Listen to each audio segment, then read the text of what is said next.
Sapadanya Swayamurvakaranayam Dadati Swavadantikam Namo Vishnapada Keshavasa Uttali Srimate Bhaktivedanta Swami Namaste Saraswati Deve Gaurani Prachoyine Nivishesha Shrinivari Vasatam Vishatam Vanchakamba Drivasha Kripa Sindrivacha Paditanam Bhavanebhyo Vaishnavebhyo Namo Namaha Jai Shri Krishna Chaitanya Prabhu Nityananda Shri Advaita Gadadhara Srivasadi Gaura Bhaktavinda Hare Krishna Krishna Krishna Hare Hare Hare Rama Rama Rama Hare Hare.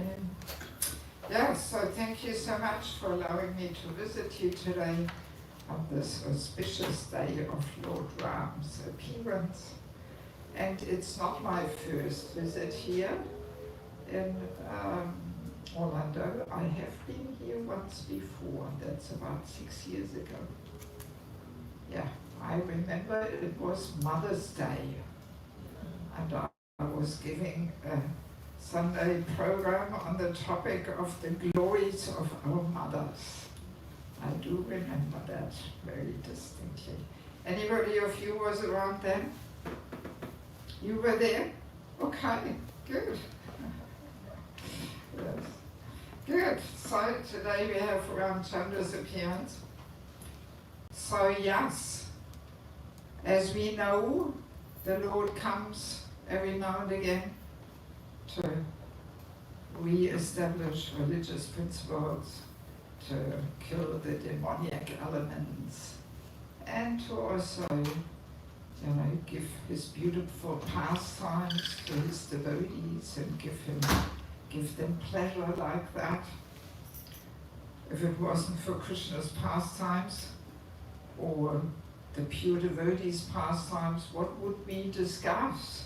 What kind of katha would we have? Right. Probably more gossip and all kinds of unwanted katha. So yeah, Krishna Katha is the heart and soul of the devotees, and that deepens their attachment to the Lord and so on. So that way he comes and gives pleasure to the devotees. And yeah, actually I've been already yesterday celebrating Ram Navami in Tampa. The devotees had hired a whole hall, and there was quite a lot of people there. Yes, and then I was just out in D-Land, and now the third time Ram Navami. Yes, and for my travels and preaching in countries where Hindu culture is prominent, like Nepal and India, I have observed that Ram Leela is so much more popular than Krishna Leela amongst Hindus, right? Yes, yeah. Because Krishna's pastimes for many people, it's a little too far out, Krishna lifting over downhill and all these kind of things. People can't so easily relate to. But Ram's pastimes, they're more human-like, and people find it more easier to identify with them. And yes, it kind of really moves the heart, this dramatic story with Ram and Sita and. So yeah, Ram Leela is much more popular actually. I remember distinctly many years ago I was visiting Nepal, and there was, in those days people were watching more television. Now it's a little outdated technology already. But there was Ram Leela on the TV in the mornings. And people, it was like the whole world stopped, and everybody was glued to the television watching Ram Leela. Even in the temple morning program did not take place. Everybody was watching Ram Leela, yes. Nobody would come to the morning program, Bhagavatam class, nobody was there. Yeah, so this made me deeply understand, yes, people are so attracted to Ram's pastimes. That's quite amazing. Yeah, so in Lord Ramchandra, of course, we know he comes as the ideal king, right? That's one reason why he comes, to show people how an ideal king should behave and rule and so on. And so many pastimes in the Bhagavatam are also describing this eternal battle between the demoniac and the divine. Right? We have so many leaders like that. Vishnu, Devi, and Yaksha, and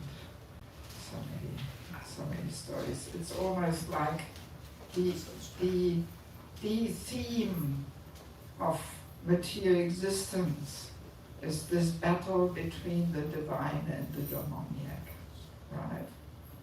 And even in Krishna's pastimes too, he killed so many demons.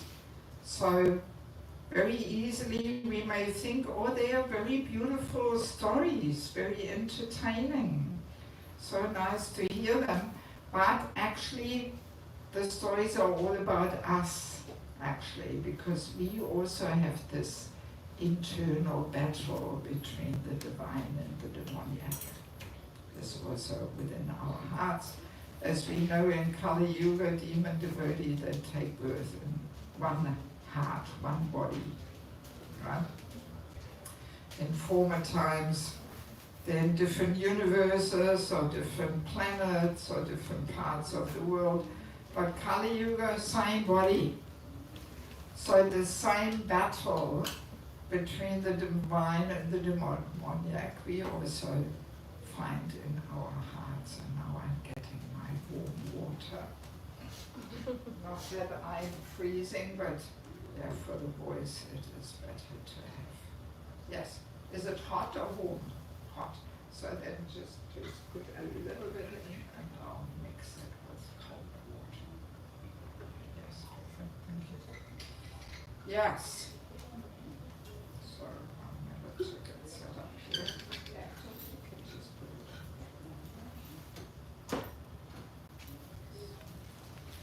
Yes.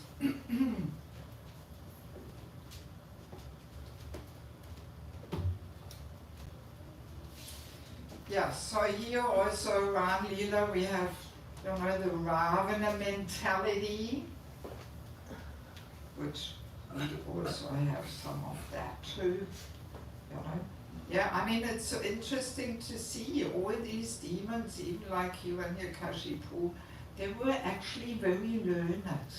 They were not stupid. They were very knowledgeable. Yes, they actually knew the philosophy quite well. But they were using, everything for their own power, to enjoy power, control, proprietorship. They were misusing things. Yes. To, be the supreme control and enjoy. Yeah, even that tendency we also can find in our hearts.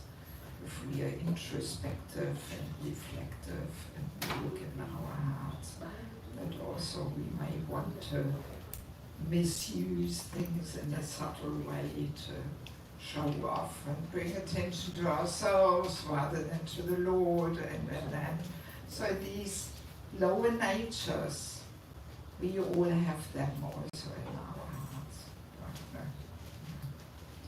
Yeah, so basically in Ram Leela we can find this mood of sacrifice in selfless devotion for a higher purpose, for serving higher principles, for satisfaction of Ram, is in contrast with a battle with envy and demoniac desires to be the supreme controller and.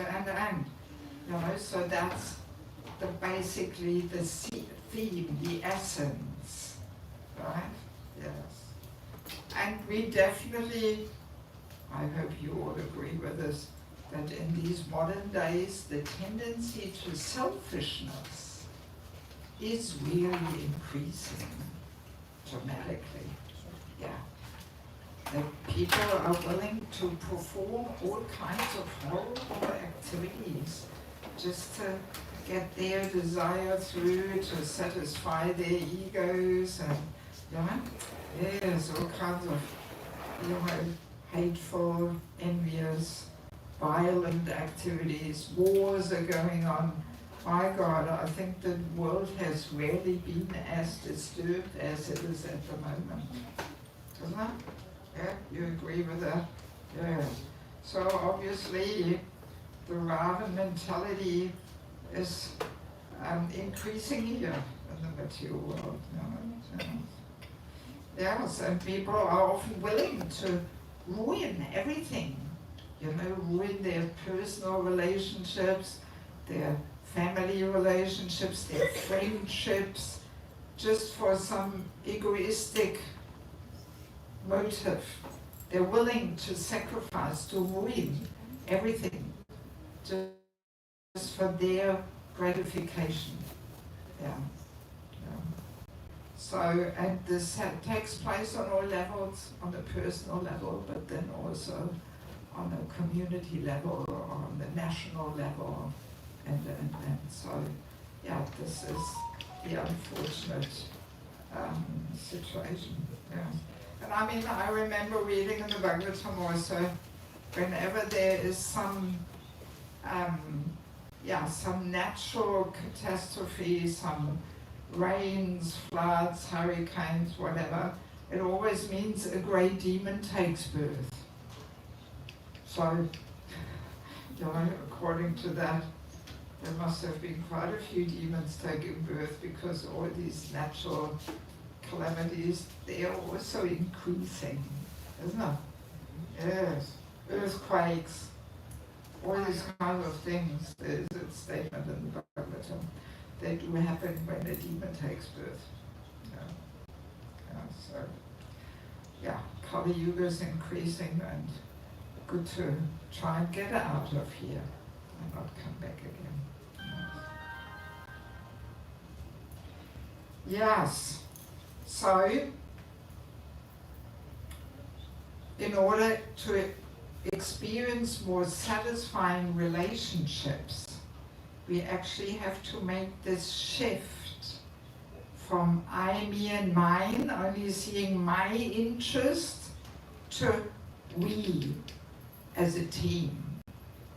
Yeah, that's a pretty important thing, because if we only satisfy our selfish desires, this will not make us happy, obviously. The result will be envy, loneliness, bitterness, frustration, and so many things. So, but the we, that's what's very nicely demonstrated in Lord Ram's pastimes, that the we, the working together for a higher goal, for the satisfaction of the Lord, that actually brings more peace and satisfaction. And even in some sports, we can also learn this, all these sports where the emphasis is on team, like cricket, football. Not that I'm a great fan of sports, but a little bit of something good is there, because we learn to sacrifice my glory for the glory of the team, right? We have to become a good team player, playing the ball at the right time to the right person, knowing each other's strengths, and. So there is some little educational benefit, in playing such kind of sports, because, we have to take ourselves out of the center, and we play together, we learn to cooperate and not just running alone there with the ball, to become the hero or something else. Yes. Yeah, so Ramayana basically gives inspiration and shows these amazing personalities who actually embody this very spirit of self-sacrifice for the Lord's satisfaction. That's kind of what we can learn there, you know. Yes.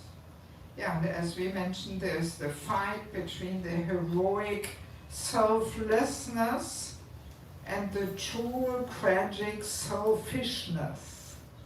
They are in battle there, you know. Yes. And of course the reactions we are seeing to envy and selfishness and so on. Yes, so as we all know, Lord Ram, he appeared in Ayodhya, and his father Dasi. He had 3 wives, right? There was Kaushalya, Kaikeyi, and Sumitra, and they had 4 children amongst them, and Ram was the oldest. And then the time came when Dasarath wanted to retire. He wanted to divide up his kingdom and, you know, and put Ram on the throne, basically. Not so much divide up his kingdom, but no, he simply wanted to establish the next one in line there.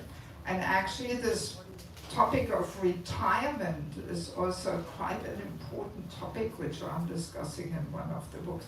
Actually, at the end of the little talk, I will share a few words about these books I published. Maybe some of you are interested to get some copies on the auspicious day of Ram's appearance. It may be nice to get some tools how to deepen our spiritual life.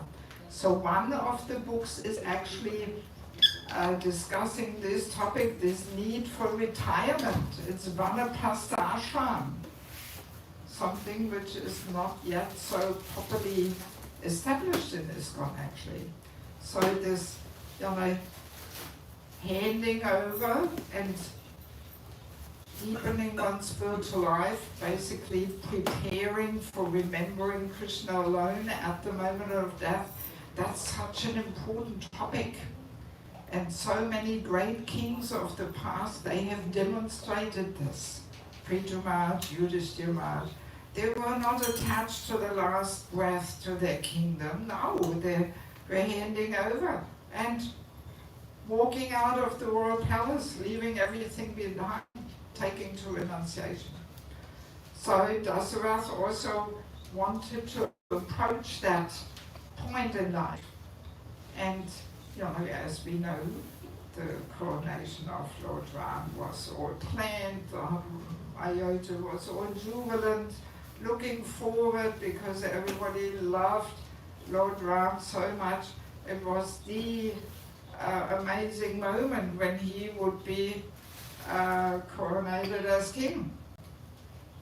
So, but then, as we know, Kaikeyi's maidservant, Mantra, she sowed this evil thought in Kaikeyi's heart. I find this very amazing that actually this whole dramatic story started, you know, from an insignificant personality like a maidservant.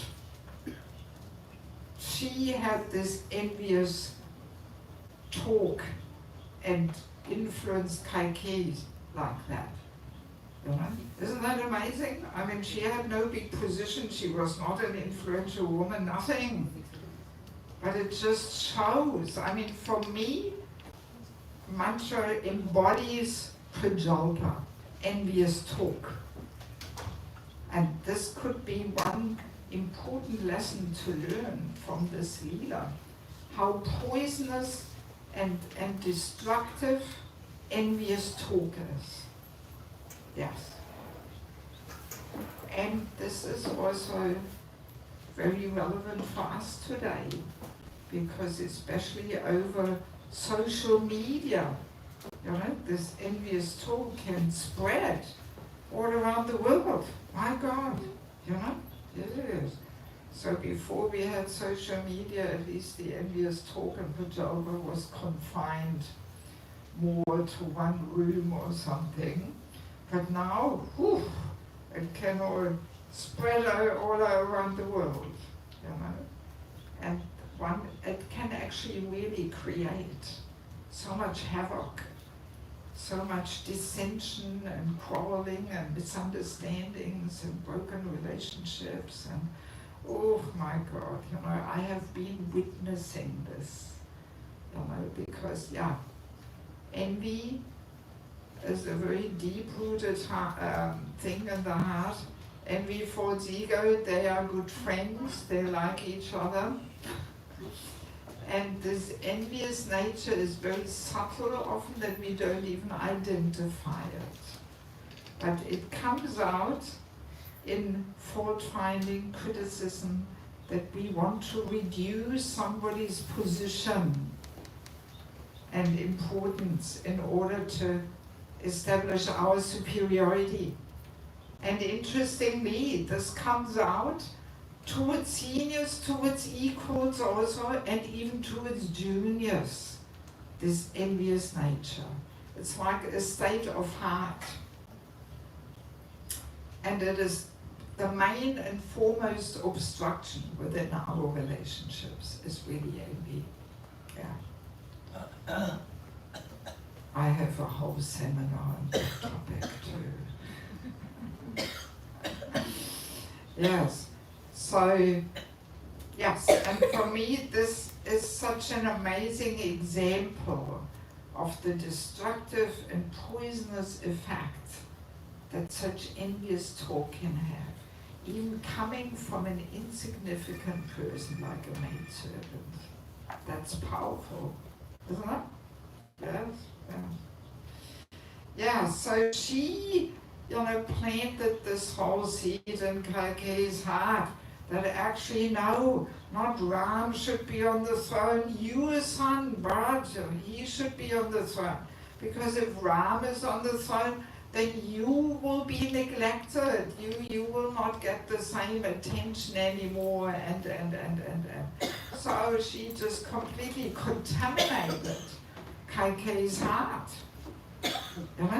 Even though she is, one of the associates of the Lord, but temporarily, of course we can say for the sake of stay confirmed. Even the banners, the Maha Mantra is coming down.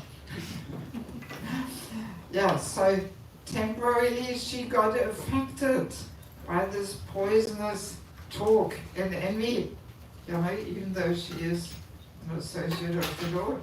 But for the sake of the Leela, of course, because the Leela was meant to happen anyway, but still, it just shows the power, the destructive, poisonous effect of this Pajapa. Yes. And she allowed herself to be affected by it, and she agreed to her plan, to Mantra's plan.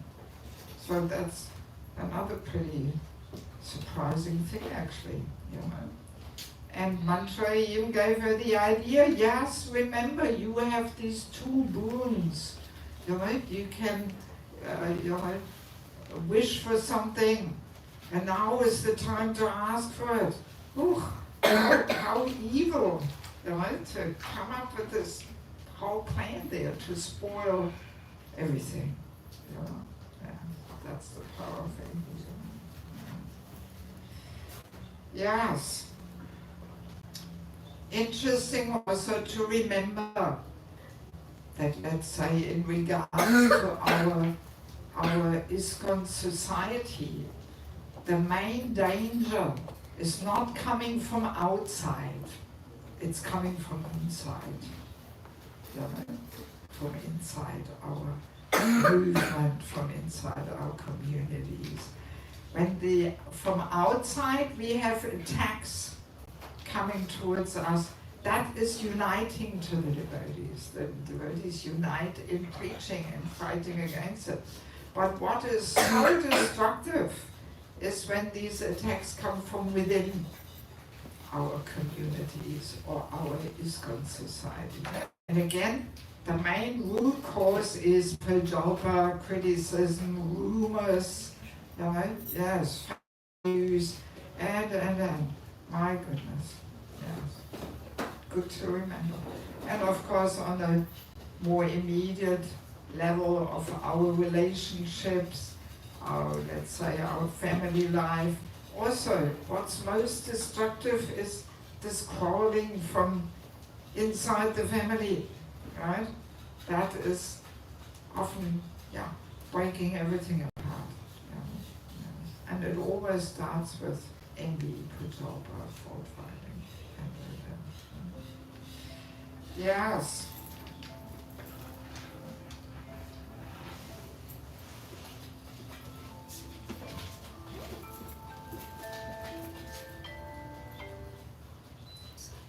No problem. Yes, please switch off your mobile phone if you haven't done so.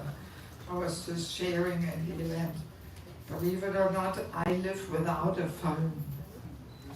I travel the whole world. Really, I mean, I'm every weekend somewhere else, basically. No, I don't have a phone. Yeah. And one reason is because I want to protect myself from all this pajapa. Yeah. Yeah.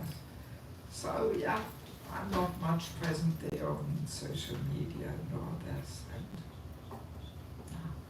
Of course, I have a laptop, I have to communicate and to coordinate all my traveling and all that. But not a phone. Oh, a phone would drive me nuts. You know? You always have to be, reachable, you have to answer, people get angry if you don't answer. Oh, I mean, I wouldn't get anything done. People often ask me, how do you get anything done without a phone? And I always make this joke, so how do you get anything done with a phone? Yes. But of course it has a few disadvantages too. But yeah, I'd rather tolerate them. Yeah, because really this pajapa over social media, all this gossip and social media can really steal your time like anything. There's statistics. People spend 5 to 6 hours a day on the phone. Of course, I realize it also has a few good things there. One can reach people and preach and all that. But yeah, it's, I better keep a distance from this. Yeah, so in any case, as we know, Kaikeyi had these 2 benedictions open, which she could ask for. So, and Mantra gave her the idea, first one should be that your son Bharata, he will be on the throne, and Ram should go in exile for 14 years. Oh, perfect plan. So, and that's how it came. Kaikeyi's mind and heart was poisoned and contaminated, and she agreed to the plan. Amazingly enough. Yeah, so when Dasarath heard this, he was of course completely shocked, devastated, completely. He fainted in pain, not being able to imagine the separation he would suffer from Ram being in exile and not on the throne. But another amazing lesson is that because Dasarath had promised Kaikeyi that she could ask for 2 wishes, and he kept to his word. He was willing to make that sacrifice to keep to his word of honor, his promise. And this is another so important lesson we can learn from this whole Leela, that's actually the Vaishnav mood. if we have given our word to anything, if we made a promise, we have to stick to it. Yes. So important. You know, we cannot say, oh, sorry, I changed my mind, or things came differently than I expected. You know, this is not the Vaishnava mood. Yes. Very, very important. This is kind of getting a little lost and forgotten these days. You know? Yes. And it is, again, connected with culture, actually. Because a culture where sense gratification is the foremost goal in life, the word of honor doesn't count. Because what counts is what is pleasing to me. Right? And if I say one thing, but then something else comes up which is more pleasing to the senses and the mind and the false ego, then we just say, oh sorry, can't do it, changed my mind, something else came up. So whatever pleases our mind and senses the most, that's what we go along with. Who cares what we said, what we promised? Nobody cares about it anymore. Right? Yes. Unfortunately, it has become like that. But in Vaishnava culture, where self-realization is the goal, the word of honor, your promise, this is a very high principle. Very high. Yeah. Doesn't matter what it may be, what we promised. You know? There are the big promises we may make when we get initiated, that we follow the 4 principles, we chant 16 rounds. So, once we promise, the Vaishnava mood is, you know, I have to keep it. I have to make it somehow work, that this is maintained. I came across one conversation with Prabhupada, where one of his disciples said to him, oh, Srila Prabhupada, when I got initiated, I was so young and it seemed so easy to follow the principles, but now I just can't do it. And Prabhupada got so furious. He was saying, but you promised. You promised. Why did you promise if now you can't follow it? And then Prabhupada says a really heavy thing. He says, only animals don't keep their word. Yes. Yeah, wow. Heavy, you know. But that actually should be the attitude of a devotee. That once we have made a promise, you know, another promise we often make, we should be making once in a lifetime, but not so many times, that we, you know, stay together as husband and wife and support and serve each other. So easily it gets promised, right? And just as easily it gets broken. Oh, sorry, it didn't turn out the way I expected it. I don't like it anymore. You know? And oh, there's somebody else coming along who's offering a more pleasing situation or whatever. I mean, this is, yeah. It's sad that we have lost today, you know, this understanding of how important it is to stick to one's word. You know, yeah. And I guess good to start cultivating this mood in small things, because if we can't even keep it in small things, what about the big things, you know? So yes, we may promise I'm going to do, you know, the dressing of the deities tomorrow morning, or I'm going to cook the Sunday feast, or whatever it may be. So once we make a commitment, well, we have to stick to it. We can't just say, oh sorry, something else came up and can't do it anymore, unless we are lying on our deathbed or something. Yeah, this mood of sticking to one's word is a pretty important one. And we do have a few nice stories. You know, there's also the story with Lord Nityananda, when he lived with his parents in Ekachakra, and that sannyasi came and stayed at their house, right? And Hodayoja Padmavati, they offered the sannyasi, you can express some wish, some desire.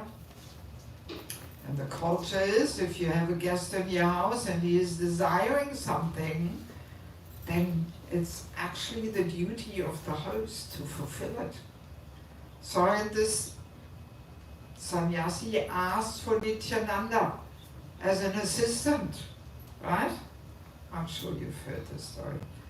And Hodayoja Padmavati, oh my God, they thought their last moment in their life came. They couldn't imagine, giving Nityananda as an assistant to the sannyasi and not having him in the home and having his association.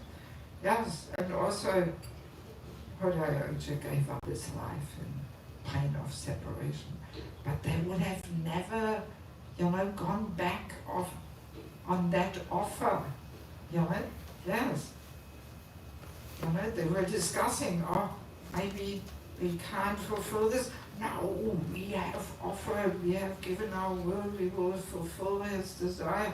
We have to, even if it means we give up our life.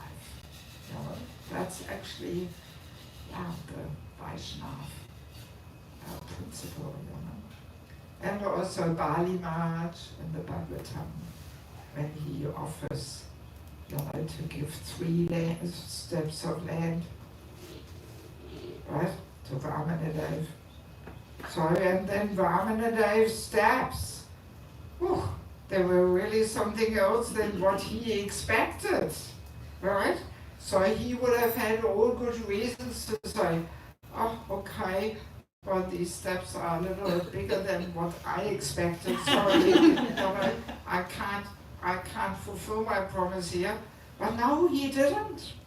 And there's a whole part where Bali Maharaj says, how can I be such a liar and cheater, of offering something in charity and then not fulfill it?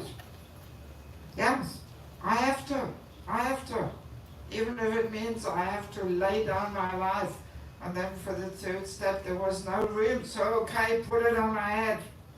You can have me too. That is actually, that should be the mood. So we can try and cultivate. We should be more mindful and aware of these things, because it becomes so normal to say something and then not stick to it. It's almost, it's actually accepted. It's okay. Sorry, changed my mind. Something else came up. We think it's okay, but actually it's not. It's not.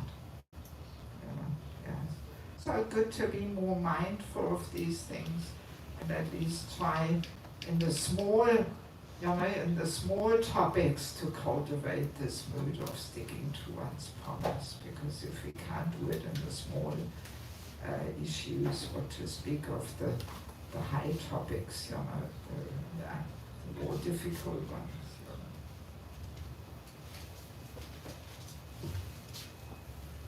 Yes, but in any case, so Dasarath, he demonstrated this mood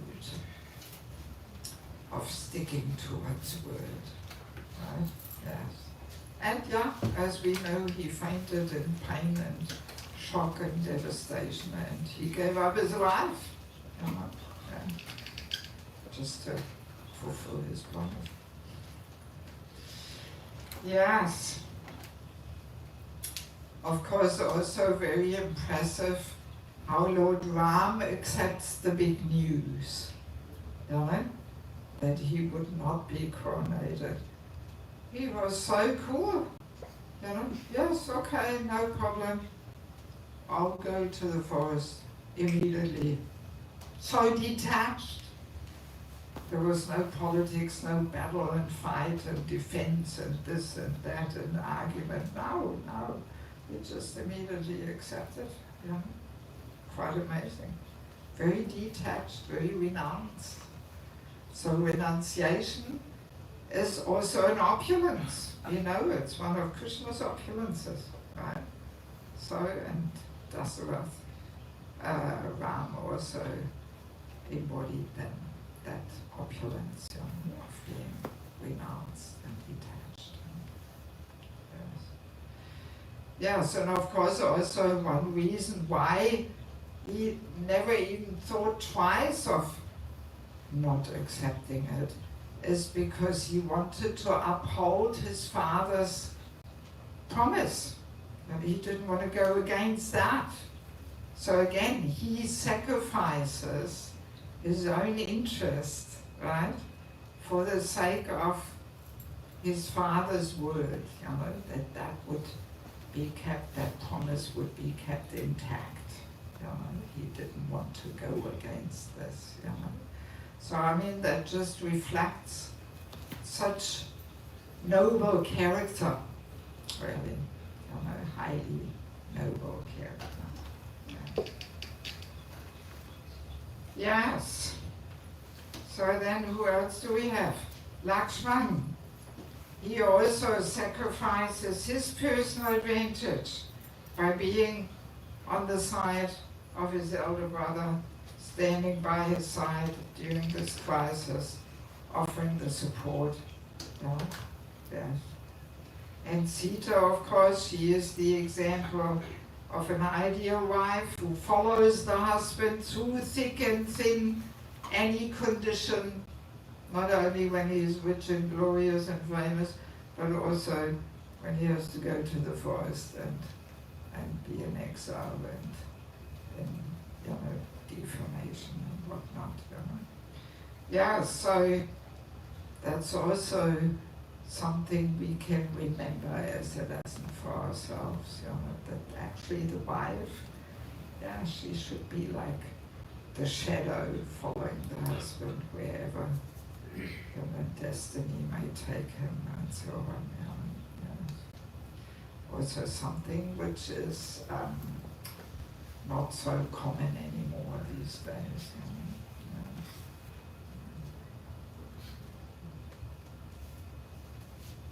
know.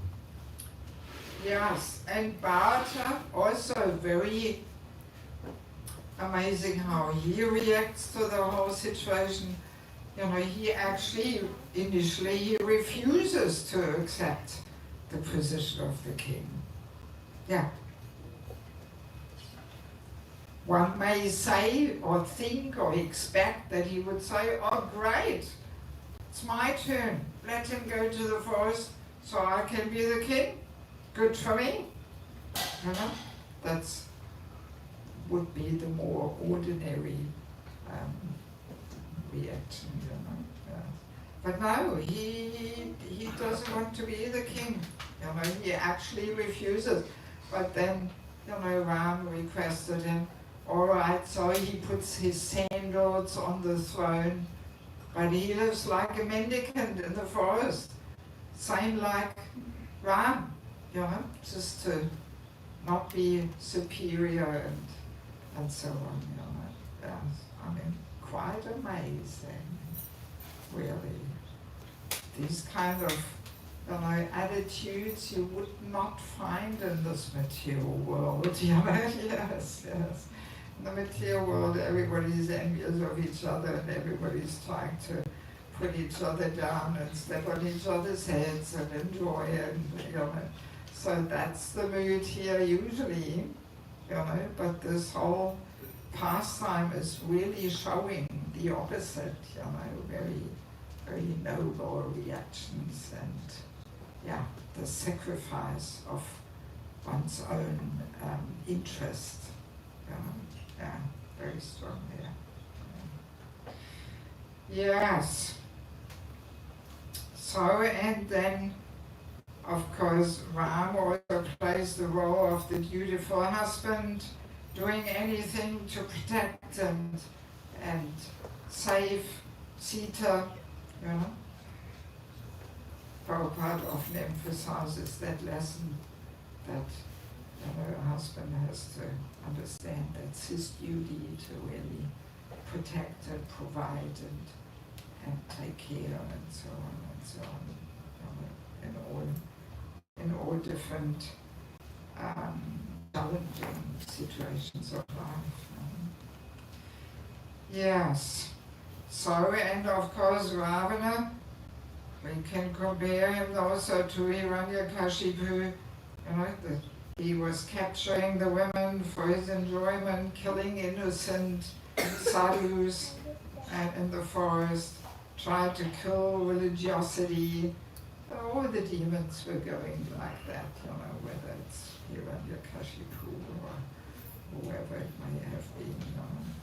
Yeah, so, and as we said already, the tendency is also in subtle ways there in our heart that we want to enjoy and use different situations for our glorification and personal interests and advantages and all these things.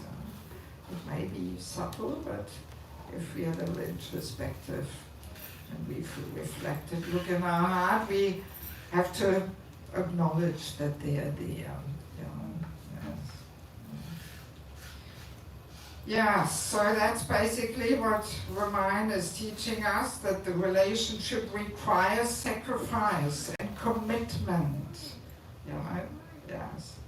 And all personalities exemplify that so nicely and sacrifice themselves in service to the Lord. So that's how deep devotional relationships develop, and the Lord is the center. So now, of course, Ravana, actually, he had a really advanced army, right? Whereas Hanuman's army, just monkeys, was not so advanced, actually, from a material point of view, right? But still, Hanuman, by his fully surrendered service mood, he could make the impossible possible, right? Yes. This is also a nice point to meditate on, that actually the empowerment comes through sacrificing ourselves. Especially also in preaching and spreading Krishna consciousness. We need some empowerment of the Lord, of Srila Prabhupada, of Guru. Yes, we out of our own strength, even though materially we may have so many advanced tools and technology and this and that, but by our own strength, we actually can't really transform people's hearts. For that, we need the empowerment of the Lord, of Srila Prabhupada. And how to get that? By cultivating this mood of sacrificing ourselves in service, being ready to give up our life for the pleasure of Prabhupada. That's how we get some little empowerment. And we can very nicely see this also on the first generation of Prabhupada's disciples, right? Yes. Those who were still around, or who were around for a long time and maybe departed from this little world, they all received that empowerment because they had this mood of really sacrificing their life in Prabhupada's vision. In the early days, there was not even any Bhakti Shastri course, Bhakti Vaibhava, or that. Even when I joined 40 years ago, there was no Bhakti Shastri, But the spirit of sacrifice in service, I dare say it was stronger present than now. Yes, even I was brahmacharini for 4 years in Sydney in Australia. My God, we were doing crazy things, just to just to sacrifice ourselves, please Guru, please Prabhupada, staying up all night and marathons and this and that. My God, there was not much of this independent mood there, which we often find now, that people say, oh, I want to go here, I want to do this, I want to go 6 months to India. I mean, in the early days, this was not there. We were really working under authority and sacrificing ourselves. That was the spirit. Accepting, being ready to accept any inconvenience, any discomfort for the sake of pleasing Guru and Prabhupada. That spirit was very strong, and even stronger in Prabhupada's days, Yes. And that's why so many of Prabhupada's disciples, they did so many amazing and wonderful things.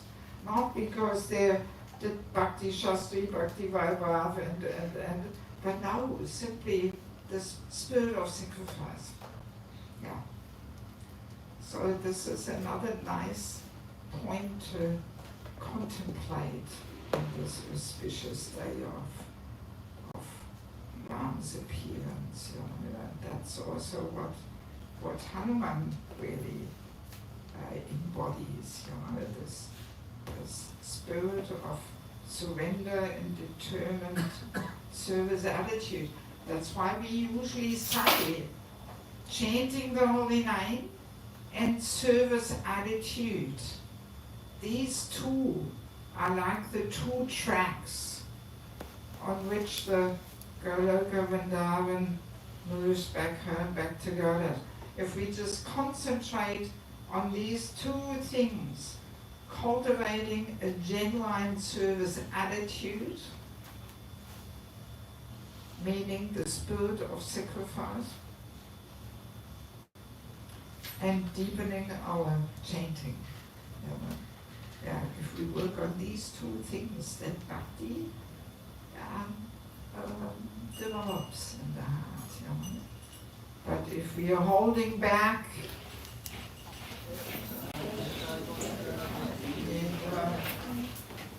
but if we are holding back and we only give 5 or 10% in service, serving with heart and soul, only 5 or 10% we are holding back.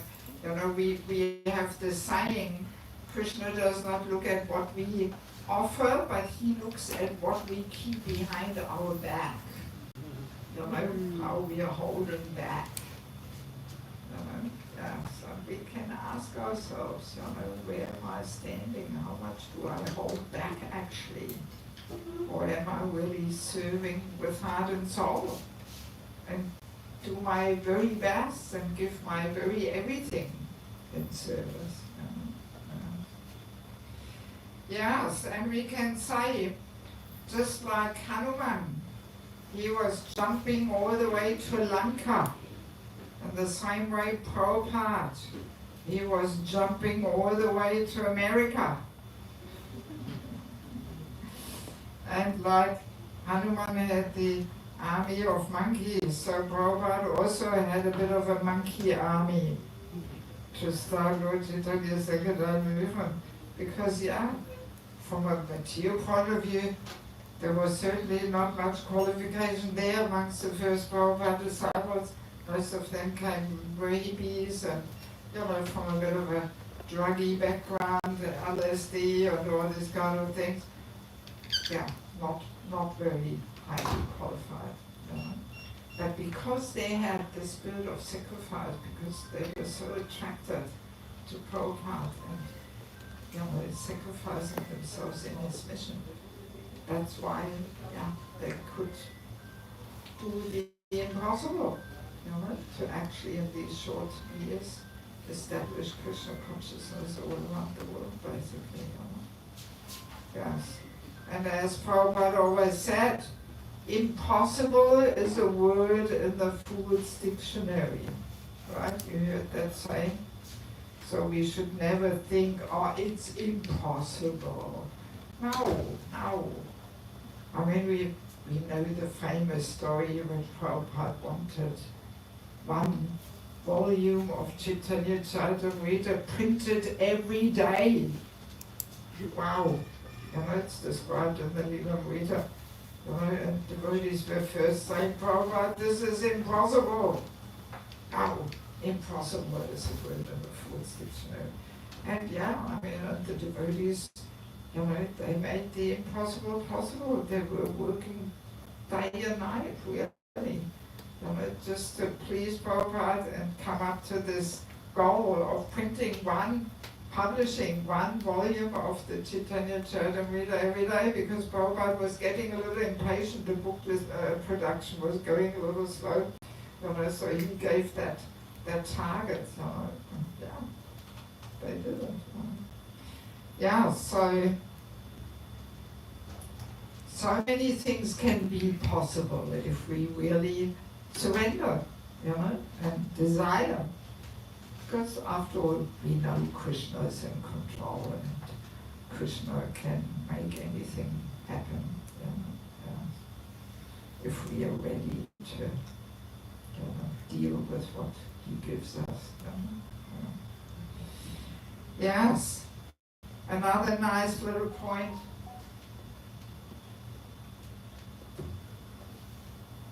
Is also that when Sita was separated from Ram, she had this unflinching faith that Lord Ram would come and save her. And she was so absorbed in remembering him constantly. And she rejected all the different allurements for enjoyment, and even when she was in threatening conditions and so on. Now she had that firm faith and meditation and deeply absorbed in remembering Ram. So, and that's what we should be doing, because we are also separated from Krishna, right? For many, many lifetimes.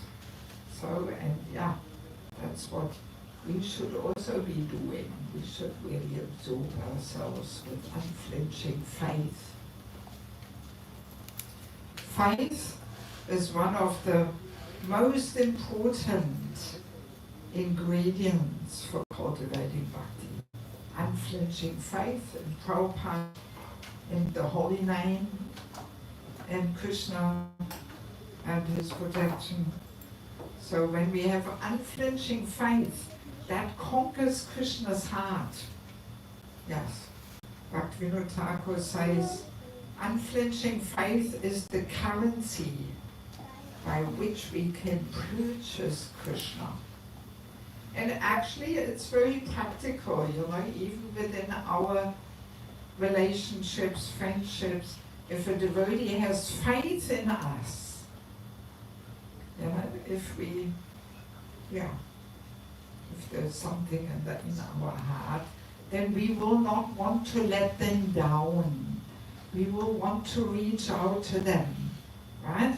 Yes, we will not want to let them down.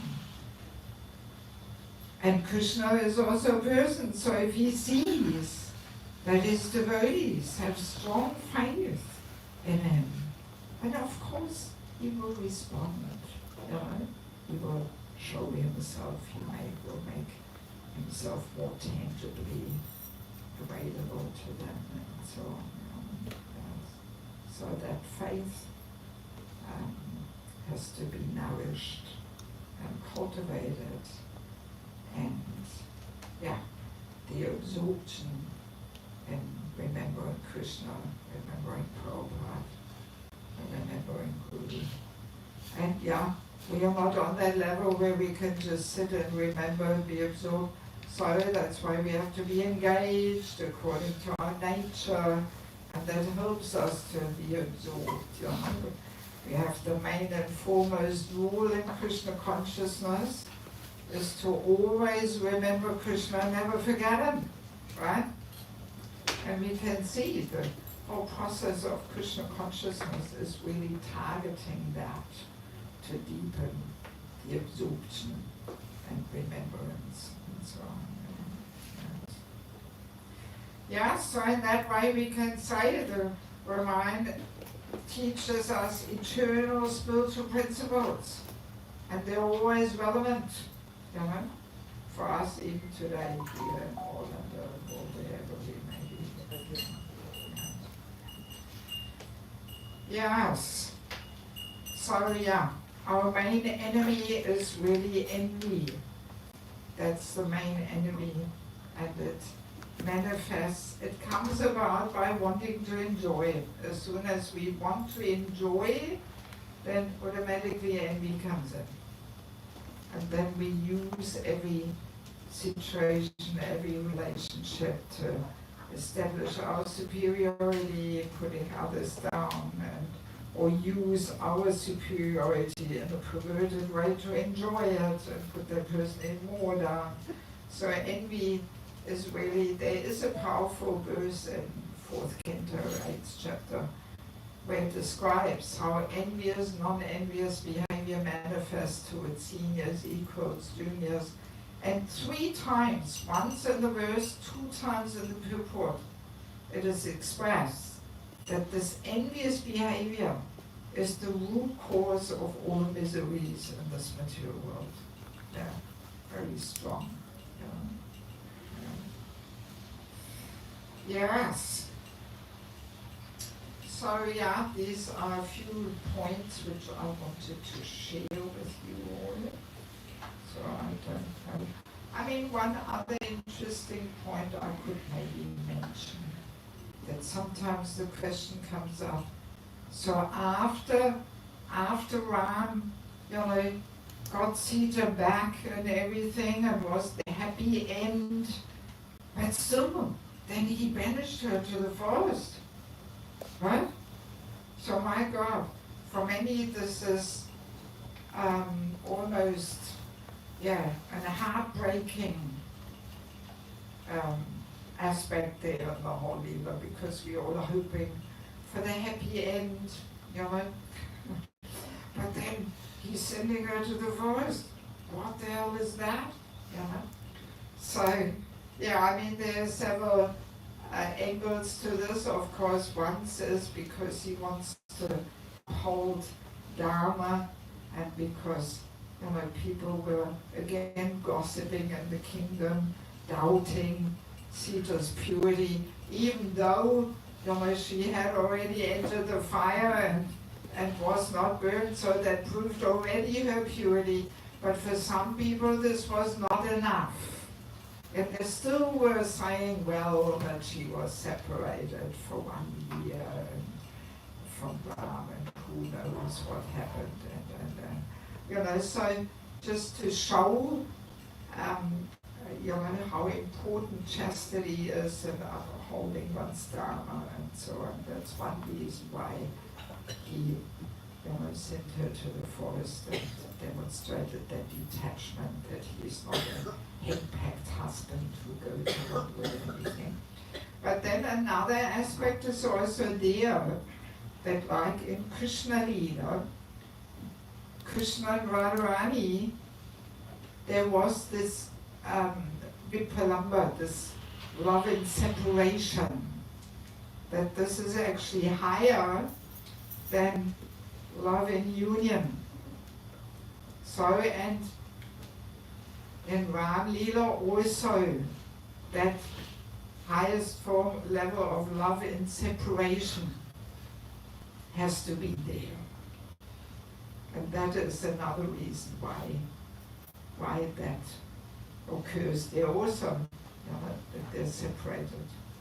Because in separation, yeah, that is even a higher level of devotion, of pure love. You know?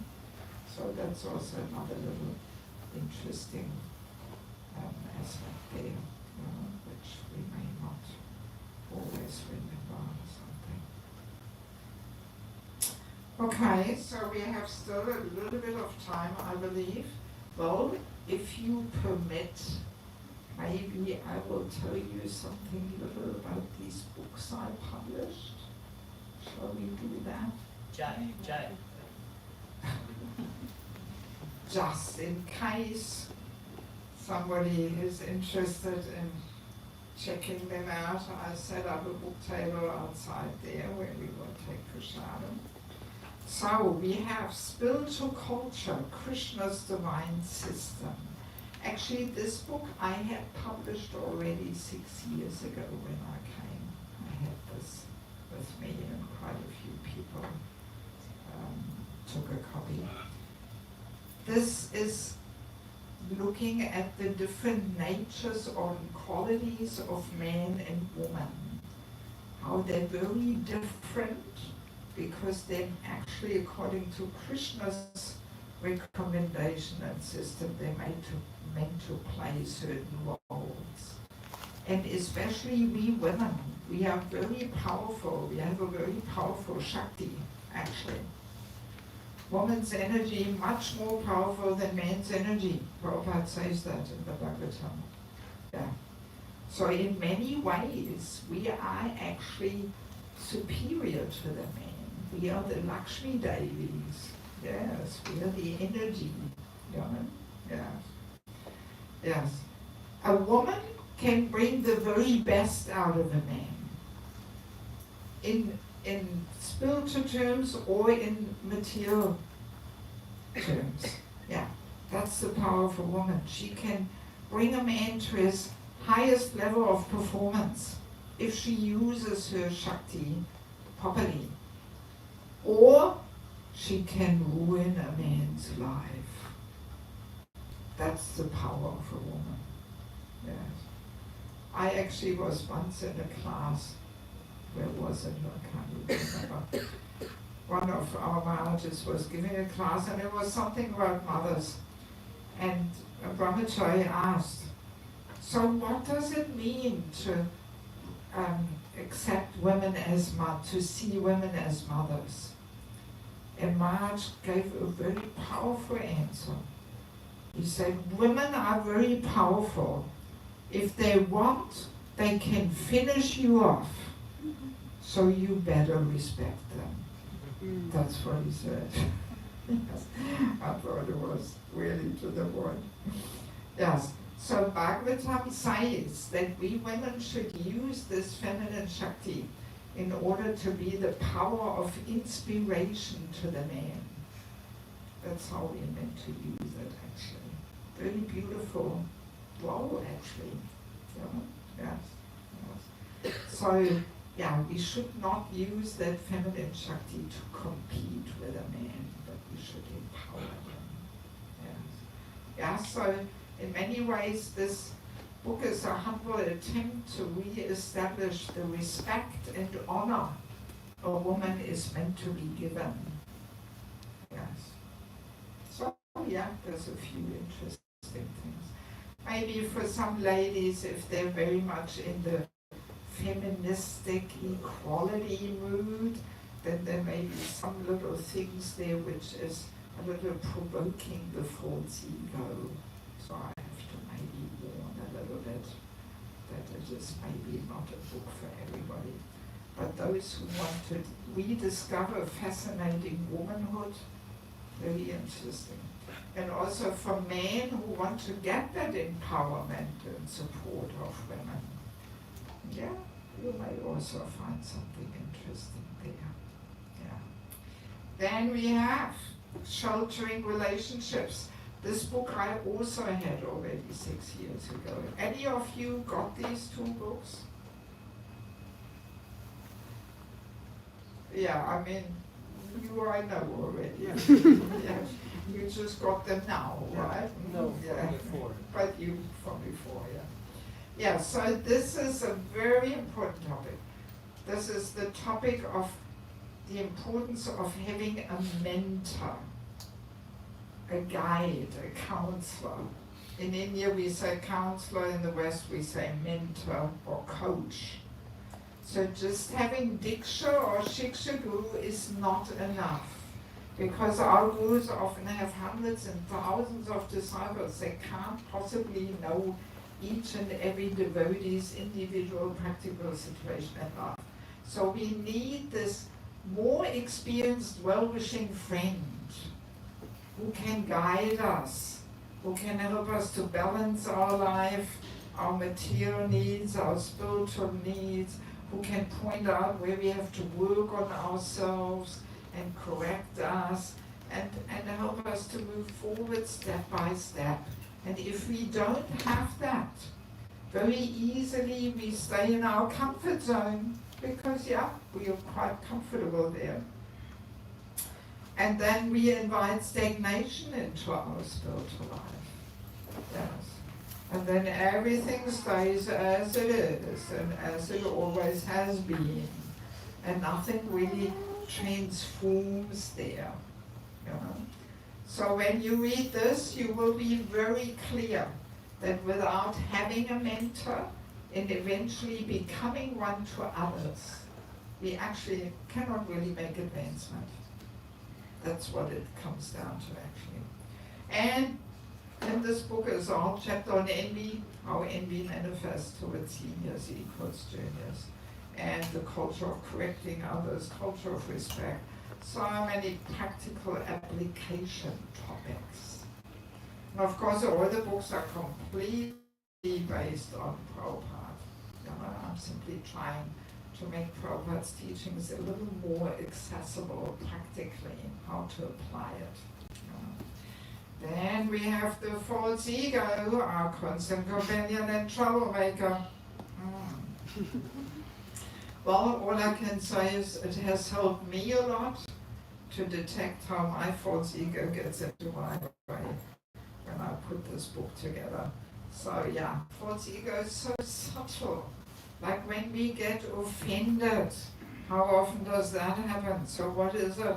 It's the false ego crying for justice and fairness when we can't forgive and let go and move on. Oh, it's the false ego hanging on to the grudges and yes, and also in the name of Krishna consciousness, we can very nicely feed and boost the false ego instead of subduing and dissolving it. It's all happening, yeah. Because it's so subtle, we often don't identify it. And there's also a whole chapter on chanting. I do conduct holy name retreats. My favorite one is in Ekachakra Dham.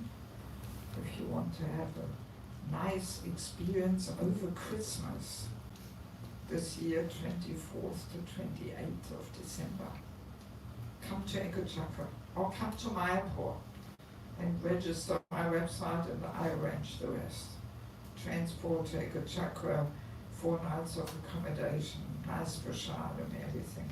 Who of you has been to Ekachakra? Hands up. Where's Ekachakra? Ekachakra? Yes. Do we know where Ekachakra is? No. It's the birthplace of Lord Nityananda. It's about 4 hours away from Mayapur. Very special place, yes. And it's a perfect place for holy name retreat because it's a little in seclusion. You have to leave everything behind.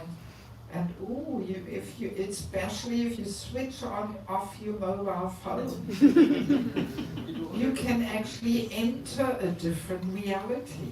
It's very powerful. Yes, yeah, very powerful. Yes, the phones are such distractions. Yes. Yeah, but people who switch off the phone, they always share with me, oh, this was the best 3 days of my life. I don't even want to switch it back on again. Yeah, that reaction I get, and people really, their whole focus is completely different. And I'm keeping my computer shut for all these days, even though, oh God, I have so many things to coordinate. But no, I also have that mood. Everything can wait until after the retreat. Nothing is more important than the holy name. If we have that attitude, wow, then we get some deeper insights. Yeah, very, very powerful. So please come, be my guest. It will be an honor for me to receive you. Yeah, so in this book there is a chapter on the holy name in Japa and Kirtan, how to chant so that we actually subdue and dissolve the false ego and not feel it and boost it. And we have nice kirtans, evening kirtans, where we apply what we discussed during the day. I have a website, theholynameretreat.net. You can check it out. Or if you Google Devaki and Ego Chakra, I'm sure it pops up. Then we have Entering the Grihastha Ashram. This is a handbook from matchmaking. How to see that a man and a woman or a boy and a girl are matching for marriage. Yes. There's a whole list of over 200 topics which both should discuss with a cool head, if possible without pink glasses on. That's why I made it pink, by the way. I designed the covers myself, so I thought Entering the Grihastha Ashram has to be pink. Because that's the problem, you know, when two people meet and they fall in love and they have the pink glasses on, they can't see what they get themselves into. And statistically, after 2 years, the pink glasses fade away. And then you realize, why did I marry this person? We are not matching. We have different goals and standards and moods and tastes and you know, and then often people separate. This can all be avoided, all these sad, broken heart experiences we can avoid if we do things according to Krishna's recommendation. Yeah. So it's very practical, really, what to look at and what to discuss and how to go about.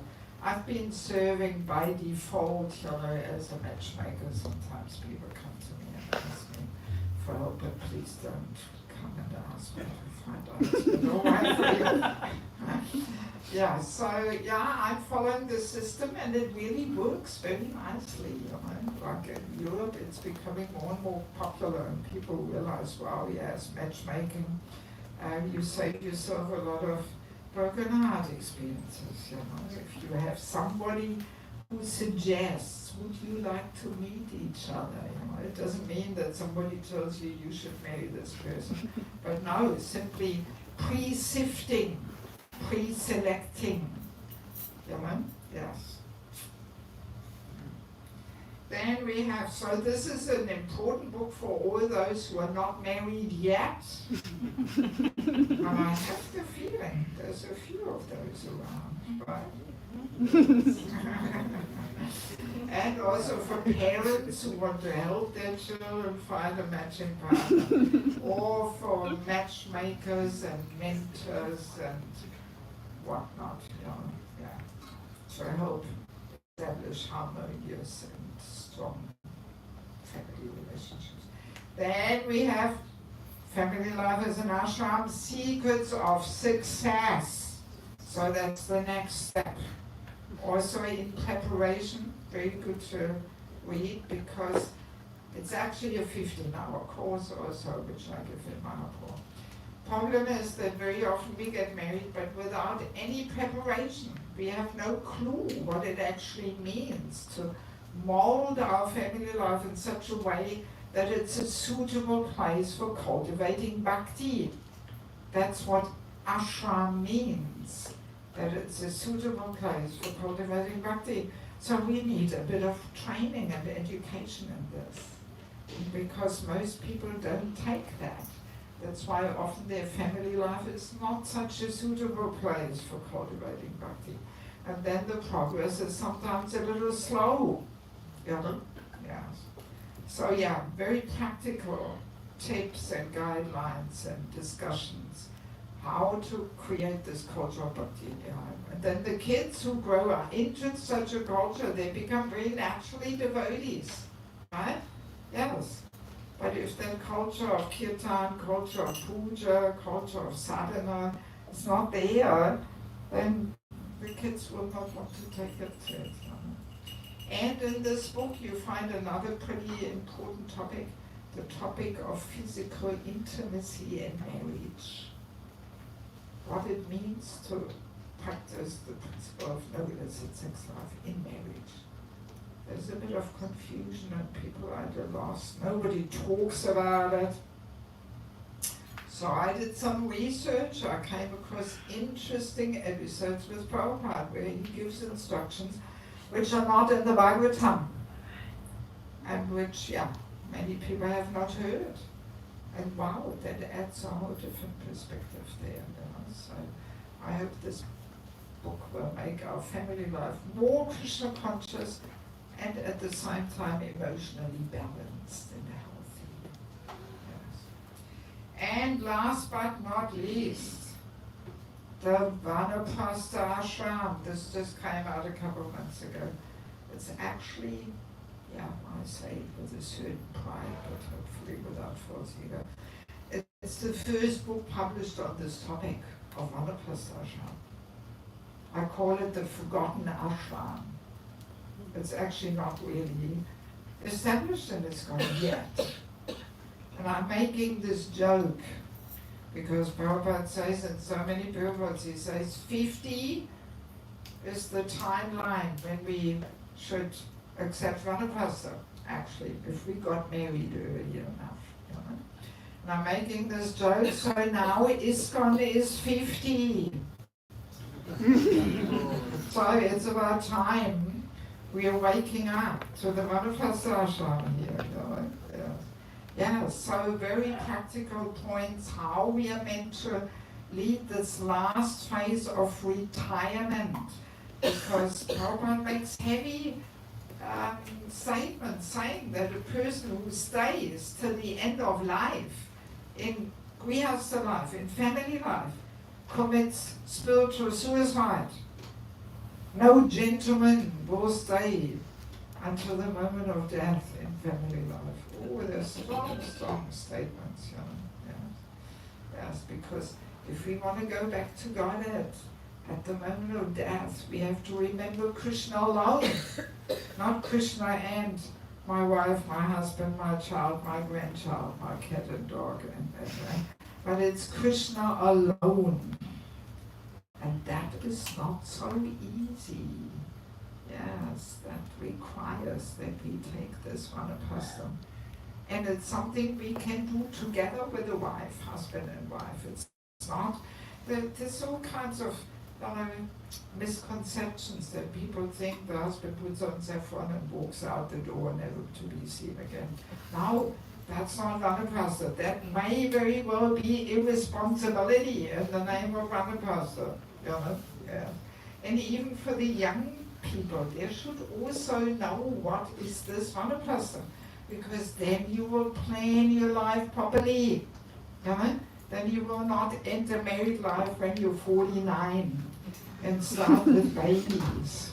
You know? No, but you do that earlier, so when you're 50, 55, the kids are grown up, settled in life, then you can move on, you know, to that phase of life, and you can do all of these things which you never had time for when you had kids. You know? Yeah, it's a very joyful time. And subtitle is Meeting Death with Joy. There's a whole chapter on death. What happens at death, or the subtleties, and how to prepare, how to support others in that final journey and actually helping them to let go and move on. You know, it's a whole thing. It's such an important service. By Krishna's arrangement, I accompanied quite a few people. And this final last 2-3 weeks, my own parents, even my style of life, you know, being every weekend somewhere else, I was really hoping, hopefully I can be there for my parents. And somehow Krishna arranged it. With my mother, I was 10 days, and off she went, really, oh my God. You know, my father was 1 week. Yeah, and they both had a very glorious departure, you know. We need that help to focus and let go, and, you know, yeah, so I'm sharing a lot of interesting things. Yeah, so if any of you want some books, these last 4 books, they're $20 each. and the first two are 15. So many people get the whole set. Whole set is a little discount, $100 for the whole set instead of 110. But you can also just take one or two or three or whatever. And I will be out there on the book table, so please come and visit me. Also, if you want to connect personally, ask some questions, and so I'll be available there for you. Okay, so 6:30 on the dot. Okay, thank you so much for your kind attention.